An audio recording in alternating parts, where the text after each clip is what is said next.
It's Reefer Madness, the podcast with Trevor and Kirk. Well, we're back. Hey, Trevor, how's it going? Apparently, we are having some technological issues, but hopefully we can fix things. Yeah, your voice track is muffled. It sounds like someone is stuffing a pillow down your throat. That's exactly what you want on a podcast. Well, we're recording this on a couple different tracks, so hopefully Renee, as usual, can make us sound good. Seann Poli. Yeah, two Uh, ends. two ends, Sean with two ends. Met him on that there LinkedIn.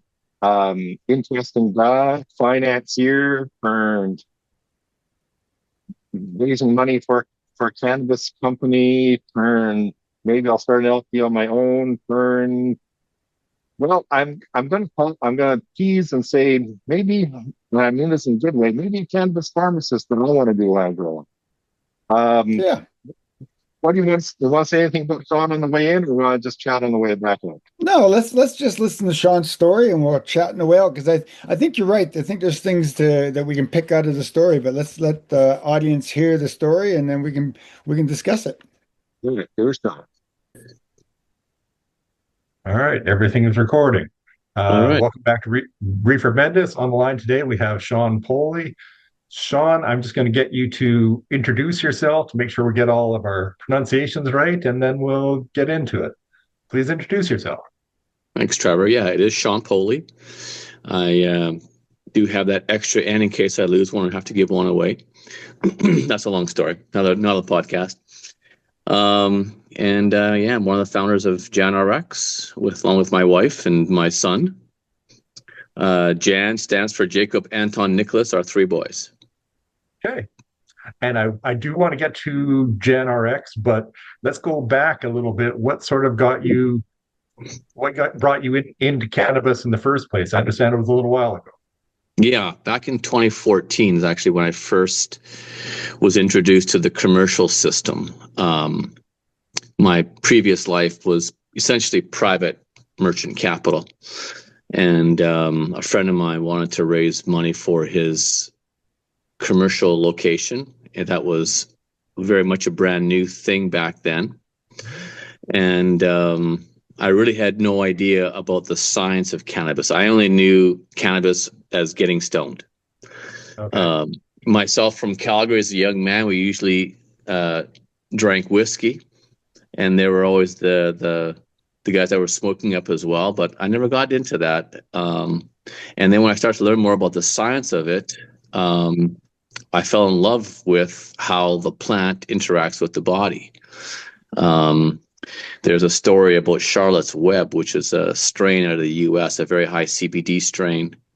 And there was a young girl, Charlotte, who had Dravet syndrome, basically seizures every 5 minutes of her life. And CBD oil stopped those seizures, which fascinated me. And so in 2015, I thought, well, I know how to raise money. I'll start raising money for my own company. And back then, you could raise money essentially on a business plan if you had the right connections. I ended up meeting people when I was in Calgary who lived in the Ottawa area, and ended up buying a vegetable farm, greenhouse farm, converting that, taking it public, going through the whole roller coaster ride. But essentially, it was falling in love with the science of cannabis that really made me get involved with it. Still love the science today. Which is cool, and then we love that too. But back to that sort of original cannabis company, was that pre-2018? So it was sort of a medical license LP, or was it on the rec thing, or a little of both, or what was that first company? We've always been strictly medical. That first company was called Artiva, which was a subsidiary of Live Well Foods. It was a conglomerate of companies under Live Well. We were, I think, ahead of our time in terms of thinking we could combine the cannabinoids with food products back then, which really wasn't done, right? Back in 15, 16. The company actually wasn't licensed till 19. Okay. Yeah. Okay. So we're up to you. You figure out how to raise money and get a company and become an LP. Uh, where do we go next? How does that get us closer towards JANrx? What we discovered was the sheer mass of licenses that were getting approved by the government was making it progressively harder to compete against a lot of the early players that had raised literally billions of dollars.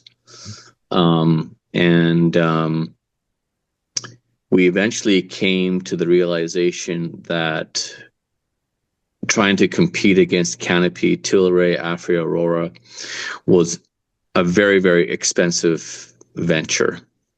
And so my wife Celeste and I decided that we prefer to not have that constant pressure on us. And we formed JANrx to be a non-possession medical sales license. Okay, what does that mean? That means that we do not inventory cannabis. We do not grow it. We don't extract anything. We have a distributor out of Montreal who inventories our product. So what we like to say is we're 100% medical, 100% independent, and 100% Canadian. So all of our shareholders are Canadian. We don't have a board of directors or controlling shareholders that dictate which brands we have to buy. We don't have a parent corporation that has another LP that says you have to sell that brand. So we essentially look across the country at all the providers that do sell into the medical market, and we pick what we feel are the best products for the medical market. Granted, a lot of the brand names do have recreational branding to it, but a 30% THC flower is going to be 30%, whether it looks like, in a funky pouch or a plain looking medical pouch kind of thing. So on that side, there's going to be some crossover, but on the topicals, on the oils, gel caps, there are some products that are distinctly medical quality because they don't have the recreational effect to it. Our patient mix is between civilian and veteran. I would say that on the civilian side, the majority are purchasing higher THC products, and not as much on the CBD side or non-psychoactive side. That being said, we are bringing in some new brands that have some very interesting formulations on the medical side, which will be sending out notices to all of our patients. On the veteran side, before we get to that, I just back up. So if I was trying to get something from JANrx, am I strictly going to my doctor, nurse practitioner, my getting a prescription, a medical document, sending it to you guys, and you guys mail it out? There's no storefront. I don't, go into the JANrx store at all, correct?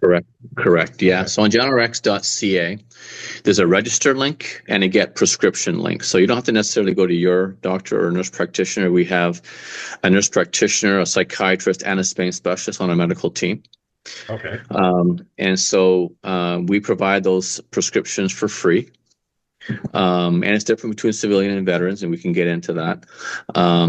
And then everything is ordered online and shipped right to one's door. Okay. So if I use your prescriber, they're going to sort of see me virtually, ask me some questions, that sort of thing, without me leaving my house.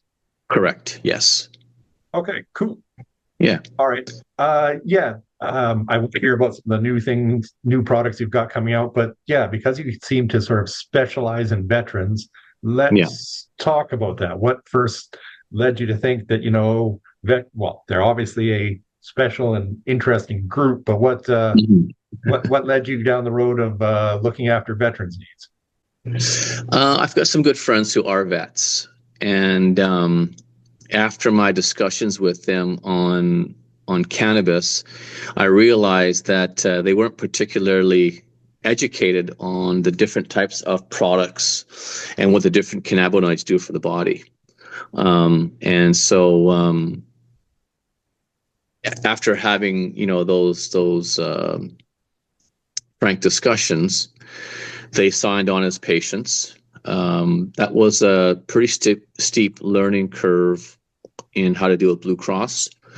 But we are now Blue Cross approved as a vendor, and we have a very efficient system with Blue Cross. We enjoy working with them quite a bit. But then that led to referrals to other veterans, and then that led to veteran organizations where they did not have a cannabis resource, and so they now use JANrx as a cannabis resource where a vet will have questions about cannabis. They will refer them to us. We do donate back to a handful of veteran charities as well, out of our gross revenues. We do a lot of sponsorships with other veteran activities, so we try and get involved as much as possible. Okay, we do ship nationwide as well. Cool. And I'll try not to get too geeky, but as a pharmacist, I deal with Department of Veterans Affairs patients all the time. They're not quite as difficult to deal with as non-insured health benefits, otherwise known as treaty, but they're probably a little more difficult than your usual insurance company.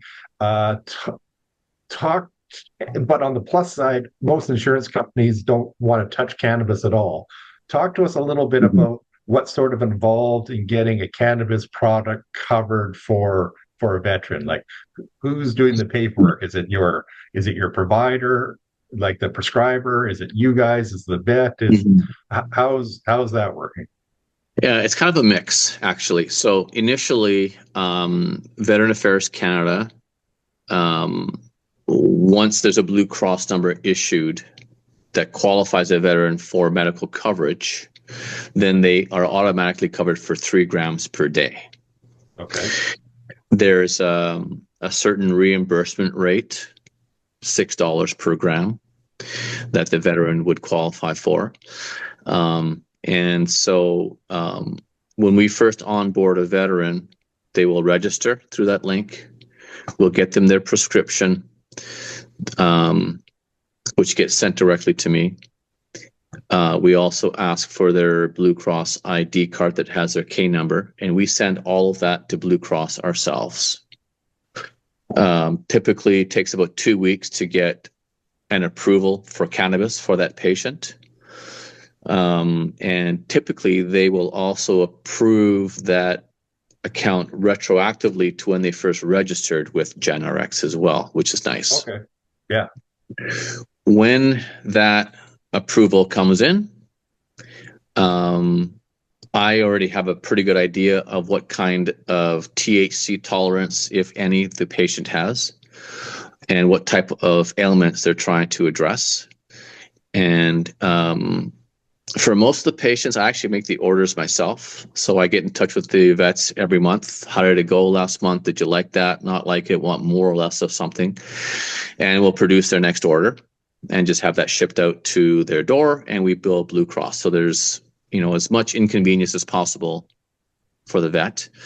Some of the vets make their own orders, which is also fine too. I make sure I look at every order to ensure that it all fits within the Blue Cross budget, within their cannabis allowance, that kind of thing. Then there are some veterans that feel like the 3 grams is not enough. So I can, depending on whether it says PTSD or sore joints, I would use either a psychiatrist or a pain specialist to meet with the patient. It would be virtually, but still it would be, there would be a very detailed report that we would then forward to Blue Cross to approve that patient for, say, 5 grams or 7 grams kind of thing. Usually they go in 2 gram increments. So from 3 to 5, and see how that goes for a few months, and then go higher if we have to. We have some patients as high as 10 grams. And then again, it's just that monthly follow-up. How did things go? You want to try something else? We've got a lot of products that the vets like for sleep as well on the CBN side. So I just, again, everything about cannabis is a little different than the rest of, we'll call it the medical field. In what you're describing is basically what a pharmacist would do in the traditional medication end of things. I'm dealing with insurance companies. I'm asking a patient, did you like this? Did you not like this? If they hated it, it's something I can deal with, or do I have to refer you back to your prescriber? So yeah, it sounds like all sort of the roles you're doing for cannabis, and it's good. We need somebody to be doing it. Is sort of what a pharmacist would be doing if this was a traditional cholesterol, diabetes, right, depression medication. So yeah, it sounds like you're basically filling the pharmacist role. That's good. Someone should be talking to the patients about this and helping with the insurance thing. So that's really interesting. Yeah, and I found almost all of my patients really didn't get proper education on what the different cannabinoids do and the different types of delivery systems, especially when you start getting into the nanotized, quick absorption type products as well. So, we will even suggest a combination of products that have the same cannabinoid profile, but different absorption rates. So you have a quick onset, which ends quicker, but then if you've taken a regular product, that will last longer. So you sort of have a stacked feeling kind of thing. I enjoy every day of it. My wife does all the accounting in the Blue Cross. She's also creating some seminars and webinars for female veterans also. We're also going to be establishing some holistic products that Celeste has been making to include CBD that are more so on the hormonal balance side, right? So we don't want to be pigeonholed into just being a cannabis company. When I chat with the vets, we talk about other health things too. Like, we talk like we're buddies. Have your mineral salts, try and get more protein in your diet, bone broth and collagen drinks, not a heavy drink, something to have in the morning kind of thing. So we try and establish a relationship with them that just goes beyond cannabis. That's and since you sort of alluded to it, let's talk about, so are the majority of your veterans using, well, lack of a better word, smokable dried flower, or are they doing other products, or what have you been finding? No to the answer of smokable flower, not the majority. I would say probably 25%. The majority are using an oil or a soft gel or a topical. Okay. We do have some options on the edible side that are sugar-free. I am looking at another company that uses fruit puree for the sugar component of the gummy. Okay. There is a lot of sugar in the gummies. And so, we don't like to see veterans taking 200 gummies a month, for example, to get their CBD. There's gel caps, there's CBD isolate, there's oils. Some of the issues with the oils is that the less refined the oil is, the more full spectrum product you have, but the worse that it tastes. Okay. So, yeah. So an effective product is a product that gets taken, consumed. It doesn't work at all if you don't take it. That's right. So it's a constant discussion with veterans about the oil products specifically because of the taste factor. We can go from a full spectrum, almost crude, not quite crude because that's more like tar, but to a refined distillate to using an isolate. So each stage has less taste, but then less full spectrum. But I would prefer at least someone take an isolate versus not taking anything at all, kind of thing. And actually, that's a nice other segue. Seems lately Kirk and I have been talking to people and about people more on the full spectrum end of things, like having more acidic cannabinoids in there, the stuff that's still there before you heat it. And, there is definitely proponents out there, they're saying, that's kind of the magic missing part if it's too refined, we're missing the acidic cannabinoids. And I'm not saying we have to necessarily promote one company over another, but have you been finding some companies are doing a good job of the full spectrum? And I guess the point you brought up, a good full spectrum, lots of acidic cannabinoids, and still palatable. Is there been some that are doing better than others? To be completely honest with you, yes. However, the founder of that company recently passed away from a heart attack. To be completely honest with you. And so we're very disappointed. We took all the inventory that we could. That being said, we have a new partner that we can create our own formulations with, which we will be doing with acidic cannabinoids, as well as the non-acidic cannabinoids as well. So other than that, Trevor, it's not that easy to find formulations that are not decarbed. Okay. Yeah. No, fair enough. Like I said, that just every other conversation lately that Kirk and I do seem to be people who are more interested in the acidic end of things, and how much a typical patient is missing if they're getting, like you said, just a CBD isolate, and how that's there's no entourage effect in that, and there's no terpenes, and there's no wondering what you guys are running into. Full spectrum is something that we really want to get involved in. We'll just have to have patience with people on the taste profile. Adding another flavor to a full spectrum really is just masking something that's still there. However, once they understand that it's better for you, ideally they're going to get past that taste profile and just suck it up. Okay, fair enough.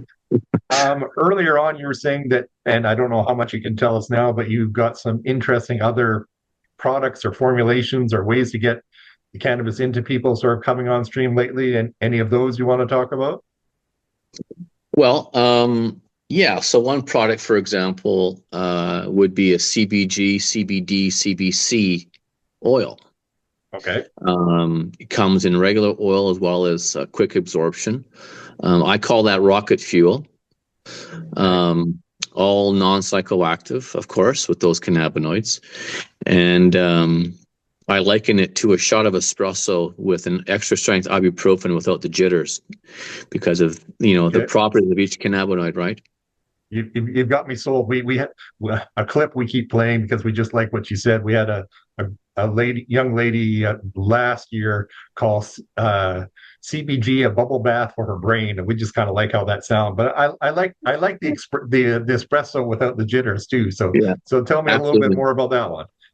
Well, I mean, from the anti-inflammatory properties of D and C, C being very highly anti-inflammatory, but just occurs in smaller amounts in the plant. So you'll find those to be smaller in the products, but still it's very effective. And then you get the brain acuity from the CBG. So when you put those together, that's why I call it rocket fuel. It's amazing. What our intentions will be later on is to take that profile and add some acidic molecules into that as well. Again, with flower strains, there are not that, you can't find that in very high quantity like CBD or CBG kind of thing. So it's going to be probably adding more CBC isolate into a formulation. But we could take a full spectrum formulation, just add, other compounds to it.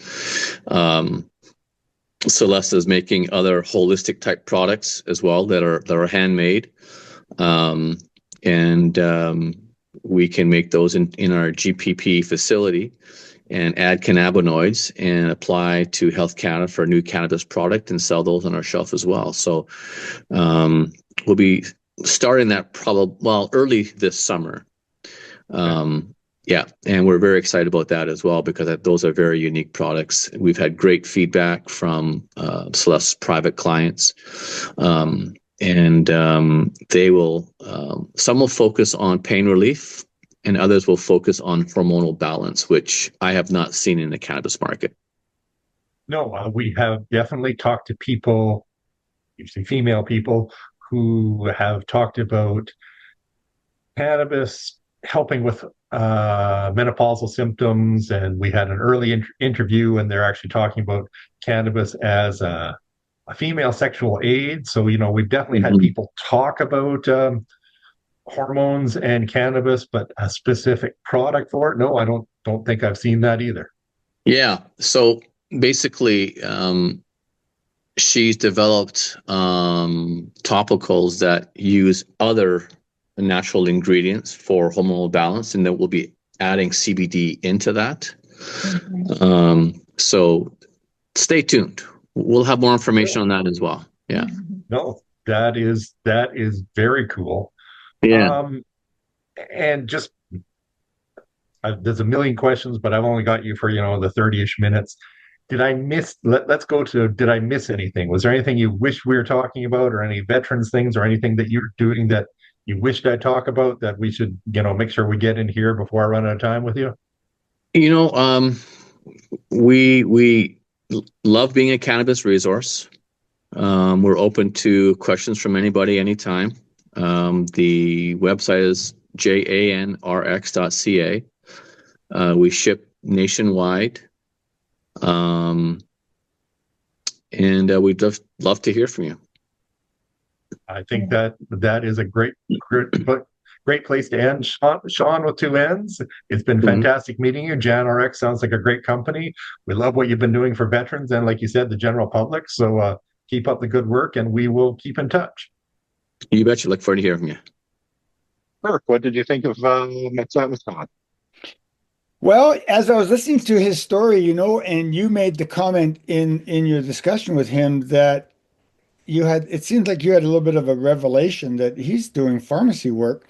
And I was listening to this as I was doing some stuff around the house, and I actually stopped and smiled, because I can't think of how many times I've said that nurses are also losing competencies. I mean, because health professions seem to be ignoring, is that the word? Ignoring cannabis as medicine.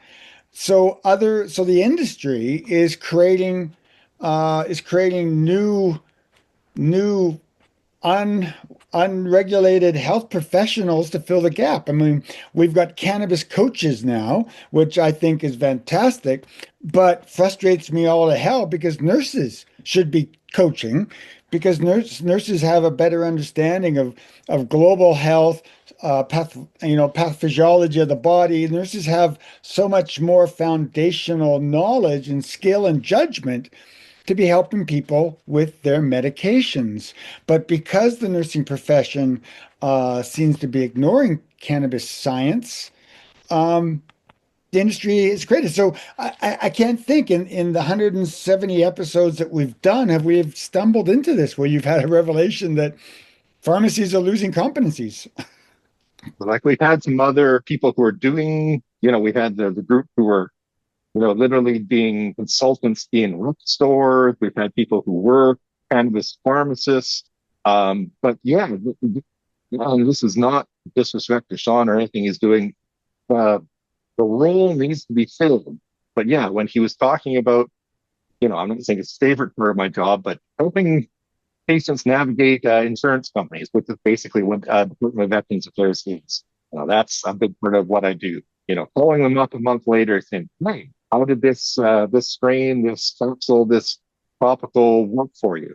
That's what pharmacists are supposed to do. Someone coming and saying, I don't know anything about my medication, in this case, cannabis. Can you tell me a little bit about it? That's what pharmacists do. So, yeah, and I mean this in a big way, it is a role that should be filled, and that's what Seann is doing at JANrx, which is, again, I obviously biased. I think the pharmacy rule is important. I'm glad someone's doing it. A little frustrated it isn't actual pharmacists, but I guess we have to pick the wins where we can. Someone is filling the pharmacy rule that isn't someone with a white coat like me. Yeah, yeah, no, that's what I got out of this story that you brought. Is just the frustration I'm having. In regards to this story, it's very similar to other episodes we've had. We did an episode 120, Canadian licensed medical cannabis company, which was a medical dispensary, Tantas Health, and basically, JANrx is a medical cannabis dispensary, correct? So this is sort of like falls into that category. But kind of, they're and Sean send us angry emails if I've got this wrong. So they're not an actual, they don't actually agree. They don't have any actual stuff in their warehouse. They're like a virtual middleman. Is the way that's how I'm wrapping my brain around it. They have prescribers on board. So, they have nurse practitioners, I think a psychiatrist, a pain specialist, maybe some others. So you can contact them. You can get a prescription or medical document for your cannabis that gets sent to JANrx. JANrx then basically finds someone who's, they are independent, so they don't have to go just one company. They can search all of Canada, find the appropriate product for you, and then get it mailed to you, and then, check in with you a month or so down the road and see, did it work, did it not work, did you like it, did you hate the taste, whatever. And rates and full spectrum. I thought you'd like that part. I thought that was cool that Sean finds that that's a balanced full spectrum. We've had a lot of things lately about how good full spectrum is for you versus people hate that it's full spectrum. So, any thoughts on taste versus efficacy? Well, no, I think we've discussed that in past episodes, but what I did cruise through his webpage, and he's selling products through other LPs. He's got his gummies, which actually look very flavorful. I'm looking here. He's got Glenn's ice cream THC gummies. He's got Glenn's strawberry watermelon THC gummies. He sells infused pre-rolls. So I went through his webpage. It looks like I'm not sure if there's a recreational side. It doesn't look like there is. No, he said that not that you can't basically buy the same product in a rec store, but you're focused 100% on. Yeah, yeah, it's almost like catalog. You go onto his Jan RX and he will help you find a prescriber. He'll help you understand the product you're using. Now, did he say, I didn't hear in the interview, did he say that he would do the audit like a pharmacist does, or would that be the prescriber's responsibility? So again, it's all very similar to what a pharmacist does. Like if you are having trouble, we'll pick on Blue Cross because they annoy me every day. If you're having trouble getting Blue Cross to cover your cholesterol pill, chances are the first person you come to is your pharmacist. I'll end up calling Blue Cross, seeing what's missing. If it's some documentation that I have in the pharmacy, I'll send it to them. Half the time it said, no, that's the part that the prescriber has to do. So I'll send it to the prescriber and say, please fill out form X and send it to Blue Cross. So, and it sounds like Sean's doing very similar things. He'll fill out what he can, but help that usually in this case, fill out the best they can. But if something has to be done by the prescriber, well, then he'll forward it to the prescriber. So again, reminded me remarkably of my day to day of arguing with insurance companies. Yeah, the only thing worse than arguing with insurance companies lately is arguing with Canada Revenue Agency about taxes. But that's a different episode for a different story. For the people who didn't see the video version of this, in the nicest way, describe what Seann was wearing because it's actually kind of important for the story. Yeah, I listened to the audio version and then I went on the video version as I was doing some maintenance on our website. And yeah, he's sort of I think he must have been recording with his phone because he has a long screen, vertical opposed to horizontal screen, and he's wearing what I would call a beat up old country fest hat. And I think he was wearing plaids and he was leaning into it casually. It was almost like you guys were sitting at a tall table bar and just chatting with each other. He looked like he was leaning into a table. Yeah, and I turned off the recording already, but after the interview, we were just chatting, and I didn't bring it up. And suddenly it came to what he was wearing. He said, "Yeah, did you like my outfit?" It's fine. I said, "Yeah." So for years he was in finance, and so he had to wear a suit and tie. I've got my tie on right now, but now that he's running his own cannabis business, I can wear whatever I want. So he had the cowboy hat, plaid. He looked like he enjoyed what he threw on in that morning, and because it's the bonus about being in the more casual cannabis business than in finance. Wonder if he had his shit kicking boots on. His I don't know. He didn't point his phone down to his boots. We'll have to. Sean, the, the public needs to know what kind of boots were you wearing during the interview. We'll tell him. Yeah, you look like you'd be comfortable at a Cord Lund concert. Absolutely. All right, Trevor, is there really, anything else? Anything well, I else was on just gonna the? say, I really enjoyed that chat with Sean. Full disclosure, I think I really will take him up on the offer to, I gotta say, make the rocket fuel, ibuprofen, espresso with some bitters. I'm really curious, so I think I literally will buy some of that from him and see how it feels. So if when I do, and if when I try it out one day, I will report back and how much I enjoyed CBD, CBD, CBC combo. Yeah, Because yeah. yeah, that again, not not promoting cannabis use because as a pharmacist, I don't do that. It's really cool. Cool. All right, man. I mean, All was right. another See you good on one. We yeah, didn't see you on the other introduce side. ourselves at the beginning, so we're going to do it now. I'm the pharmacist. We keep forgetting to do this. I'm Kirk Nyquist. I'm the registered nurse. We are Reefer Medness, the podcast, found at all of the podcast platforms. And people, if you like us, please tell a friend. We often say this: MetaSuites do not promote us on social media. We're on LinkedIn. Trevor is doing some great work with AI and getting us on LinkedIn, and we're getting lots of exposure there. But tell people, give us a rating. Like, let's pump us up. Let's get us seen by others. We've been told by those that listen to us that they like us, and we have some very dedicated downloads every week, every Tuesday. So tell a friend, help us promote this. It is a social.